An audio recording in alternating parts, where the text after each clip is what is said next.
అందరికీ నమస్కారం. నేను మీ పాముల పుష్పశ్రేవాణి, మాజీ ఉప ముఖ్యమంత్రి.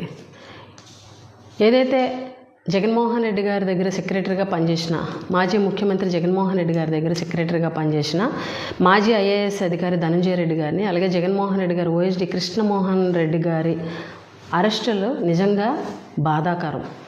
ఈరోజు ఈ రాష్ట్రంలో ఈ అక్రమ అరెస్టులు అనేవి ఈ రాక్షస పాలనకు, ఈ కూటమి ప్రభుత్వం రాక్షస పాలనకు నిదర్శనం అని చెప్పి సందర్భంగా తెలియజేస్తున్నాం. ఈరోజు ఈ ప్రభుత్వంలో అక్రమ అరెస్టులు కానీ, రాజకీయ కక్షలు కానీ, అక్రమ కేసులు కానీ పరాకాష్ఠకు చేరాయని చెప్పి సందర్భంగా తెలియజేస్తున్నాం. జగన్మోహన్ రెడ్డి గారి మీద బురద జల్లాలని, జగన్మోహన్ రెడ్డి గారిని అక్రమ కేసులో ఇరికించాలనే ఒక కుట్రలో భాగంగా ఈరోజు ధనంజయ రెడ్డి గారిని, అదేవిధంగా కృష్ణమోహన్ రెడ్డి గారిని అక్రమంగా అరెస్ట్ చేశారు. ఆ అరెస్టుని తీవ్రంగా ఖండిస్తున్నామని చెప్పి సందర్భంగా తెలియజేస్తున్నాం. అసలు సీఎంఓలో ఉన్నటువంటి కార్యదర్శికి, జగన్మోహన్ రెడ్డి గారు ఓఎస్డీకి, మద్యం అమ్మకాలకి అసలు ఏం సంబంధం ఉంది? వాళ్ళు ఏమైనా మద్యం ఫైల్ మీద ఏమైనా సంతకాలు పెట్టారా? లేకపోతే వాళ్ళు ఏమైనా నిధుల దుర్వినియోగం చేశారా? ఇది అక్రమ కేసు కాదా? ఇది అక్రమ అరెస్టు కాదా? కేవలం జగన్మోహన్ రెడ్డి గారి మీద బురద జల్లాలి అన్న ఒక్క దురుద్దేశం మాత్రమే కనిపిస్తుంది. ఈ సంవత్సర కాలంలో ఈ ప్రభుత్వం వచ్చిన తర్వాత వీళ్ళు ప్రజలకు చేసింది ఏమీ లేదు, ఈ రాష్ట్రానికి చేసింది ఏమీ లేదు. ఈ సంవత్సర కాలంలో కేవలం రాజకీయ కక్షలు, అక్రమ కేసులు, అక్రమ అరెస్టులు, డైవర్షన్ పాలిటిక్స్, డైవర్షన్ డ్రామాలు. అందులో భాగమే ఈ లిక్కర్ స్కామ్. కేవలం డైవర్షన్ డ్రామా.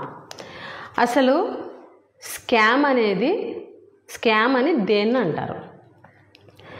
గతంలో 2014 నుంచి 2019 వరకు, అలాగే జగన్మోహన్ రెడ్డి గారి ప్రభుత్వం 19 నుంచి 24 వరకు, ఈ ఏడాది కాలంగా జరిగినటువంటి లిక్కర్ విషయంలో జరిగినటువంటి పాలసీల గురించి మనం ఒకసారి మాట్లాడుకుందాం.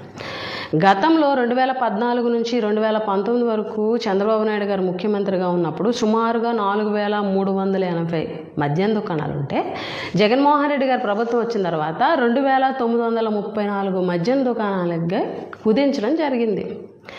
గతంలో ప్రైవేటు వ్యక్తులు మద్యం వ్యాపారం చేస్తే, జగన్మోహన్ రెడ్డి గారి ప్రభుత్వంలో ప్రభుత్వమే మద్యం దుకాణాలు నడపడం జరిగింది. అలాగే గతంలో ప్రైవేటు వ్యక్తులకు అనుకూలంగా పాలసీ ఉంటే, వ్యాపారస్తులకు అనుకూలంగా పాలసీ ఉంటే, లిక్కర్ మాఫియాకి అనుకూలంగా పాలసీ ఉంటే 2014 నుంచి 2019 వరకు చంద్రబాబు నాయుడు గారు ముఖ్యమంత్రిగా ఉన్నప్పుడు జగన్మోహన్ రెడ్డి గారి ప్రభుత్వంలో ప్రభుత్వమే మద్యం దుకాణాలను నడిపింది. పాలసీని ప్రభుత్వ దుకాణాలు అమ్మే విధంగా పాలసీని చేంజ్ చేశారు. అలాగే గతంలో 43,000 బెల్ట్ షాపులు ఉంటే చంద్రబాబు నాయుడు గారి ప్రభుత్వంలో, జగన్మోహన్ రెడ్డి గారి ప్రభుత్వం వచ్చిన తర్వాత 43,000 బెల్ట్ షాపుల్ని రద్దు చేయడం జరిగింది. గతంలో 4,380 పర్మిట్ రూములు ఉంటే, ఆ పర్మిట్ రూములన్నిటినీ కూడా 4,380 పర్మిట్ రూములని కూడా రద్దు చేసి పర్మిట్ రూముల విధానాన్నే తీసేసినటువంటి ప్రభుత్వం జగన్మోహన్ రెడ్డి గారి ప్రభుత్వం. గతంలో చంద్రబాబు నాయుడు గారి ప్రభుత్వంలో 20 డిస్టిలరీస్ ఉంటే, అందులో 14 డిస్టిలరీస్లో కూడా అత్యధిక స్థాయిలో ఉత్పత్తి జరిగే విధంగా ఆ రోజు చర్యలు తీసుకుంటే, జగన్మోహన్ రెడ్డి గారి ప్రభుత్వం వచ్చిన తర్వాత ఒక్క డిస్టిలరీకి కూడా అనుమతి ఇవ్వలేదు. ఉన్న వాటిలో కూడా తక్కువ ఉత్పత్తి జరిగేలాగా చర్యలు తీసుకోవడం జరిగింది. అలాగే గతంలో చంద్రబాబు నాయుడు గారి ప్రభుత్వంలో లెజెండు, పవర్ స్టారు, ప్రెసిడెన్షియల్ మెడల్తో సహా అసలు లేని 200 రకాల మద్యం బ్రాండ్లను చంద్రబాబు నాయుడు గారి ప్రభుత్వం మార్కెట్లోకి ప్రవేశపెట్టింది. జగన్మోహన్ రెడ్డి గారి ప్రభుత్వంలో ఒక్క కొత్త మద్య బ్రాండ్ కూడా ప్రవేశపెట్టలేదు. అలాగే ఈ ఏడాది కాలంగా చంద్రబాబు నాయుడు గారి ప్రభుత్వం, ఈ కూటమి ప్రభుత్వం వచ్చిన తర్వాత ఒకసారి మనం గమనిస్తే, ప్రభుత్వానికి రావాల్సినటువంటి ఆదాయాన్ని పూర్తిగా ప్రైవేటు వ్యక్తులకి ఆదాయం వచ్చేలాగా మార్చింది ఈ ప్రభుత్వం కాదా?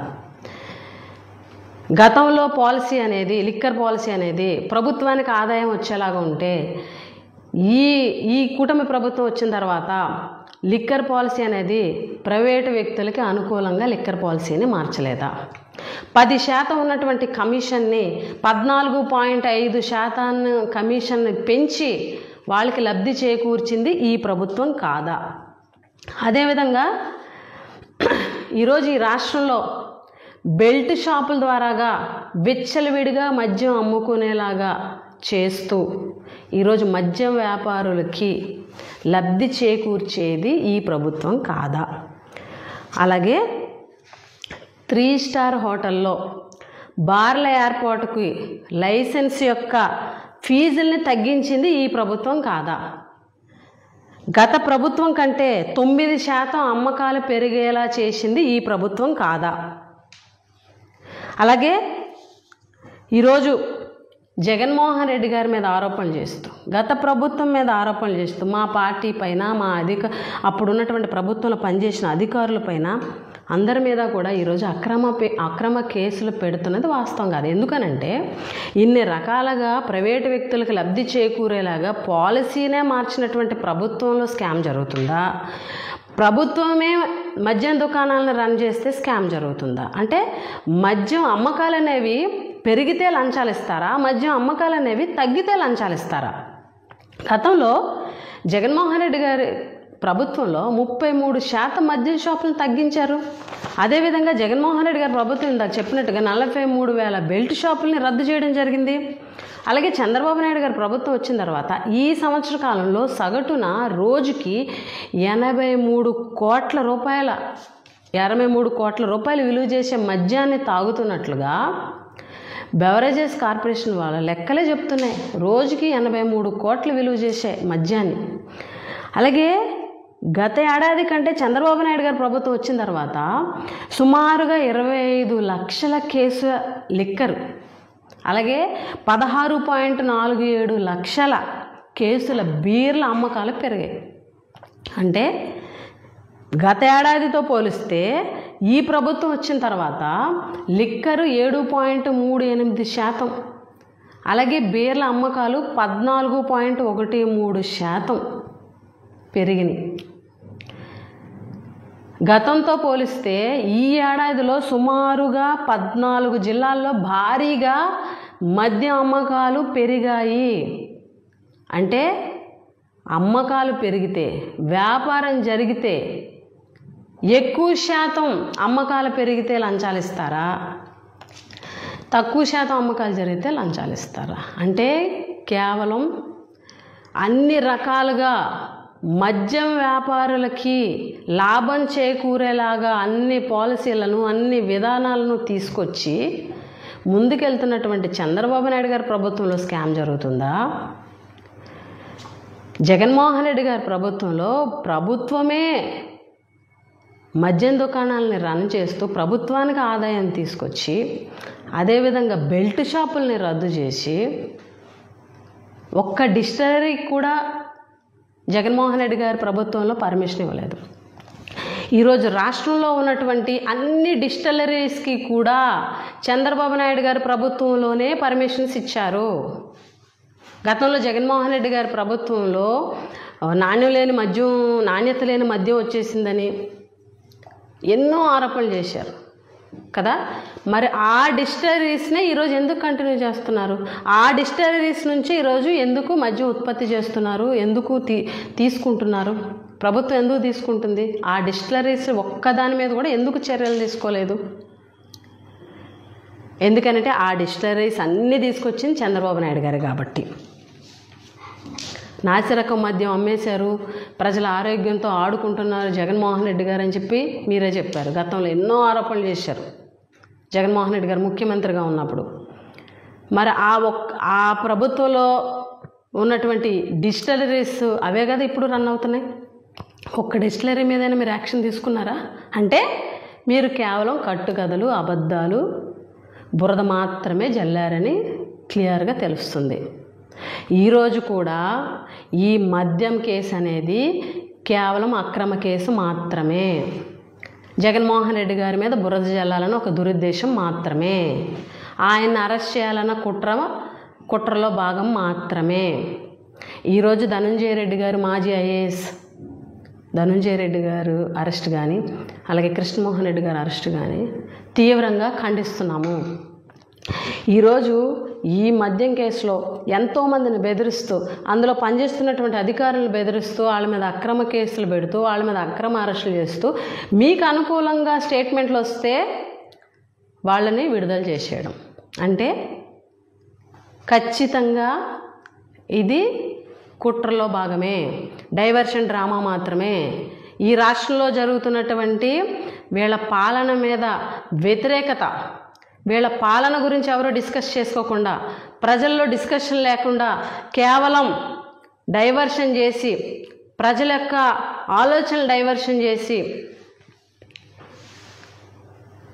వీళ్ళ ప్రభుత్వ పాలన మీద ఈరోజు ఇంత వ్యతిరేకత వచ్చిందన్నది కప్పిపుచ్చాలన్న ఉద్దేశం మాత్రమే ఈ అక్రమ కేసులు, ఈ అక్రమ అరెస్టులు. ఖచ్చితంగా న్యాయ వ్యవస్థ మీద మాకు నమ్మకం ఉంది.